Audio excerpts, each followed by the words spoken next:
Selamat sore pemirsa, kami kembali hadir ke hadapan Anda dengan informasi menarik dan terpercaya.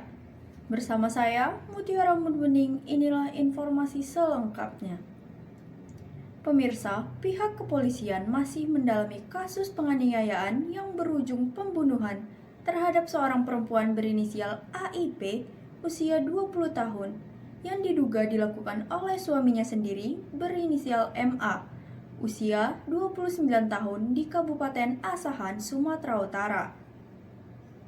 Kasus ini terungkap setelah pelaku sempat membawa korban ke rumah sakit umum daerah Kisaran dan mengaku bahwa istrinya mengalami kecelakaan lalu lintas.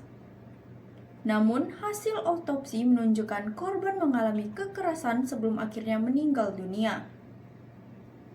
Berdasarkan keterangan keluarga, sebelum peristiwa tragis terjadi, korban sempat terlibat pertengkaran rumah tangga dengan pelaku. Korban kemudian meninggalkan rumah mereka di Asahan dan pulang ke rumah orang tuanya di kota Tanjung Balai pada Minggu 1 Februari 2026.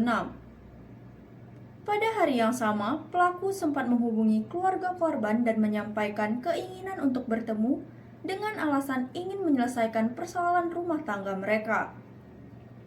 Pelaku kemudian datang menjemput korban pada sore hari. Saat itu, pelaku membawa anak mereka yang masih balita ke dalam mobil, sehingga korban akhirnya ikut kembali ke Kisaran, Asahan. Namun, setelah kembali bersama pelaku, korban tidak lagi dapat dihubungi oleh keluarganya. Hingga akhirnya pada Selasa dini hari 3 Februari 2026, pihak keluarga menerima kabar dari Polres Asahan bahwa korban telah meninggal dunia dan diduga menjadi korban pembunuhan. Keluarga korban yang melihat kondisi jenazah menyebut terdapat sejumlah luka memar dan tanda kekerasan pada tubuh korban, sehingga mereka menilai kematian tersebut tidak wajar dan meminta aparat penegak hukum mengusut kasus ini hingga tuntas. Sementara itu, pihak kepolisian menyatakan pembunuhan diduga terjadi pada Senin dini hari 2 Februari 2026 setelah pasangan tersebut kembali terlihat cekcok di rumah mereka di Kecamatan Kisaran Barat.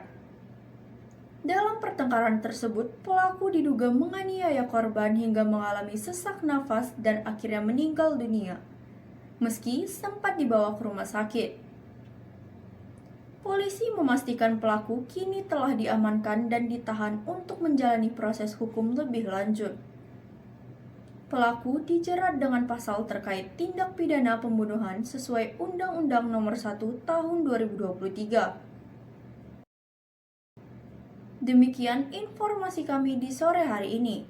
Terus ikuti perkembangan selanjutnya hanya di Wins News TV. Saya Mutiara Munbening, terima kasih dan sampai jumpa.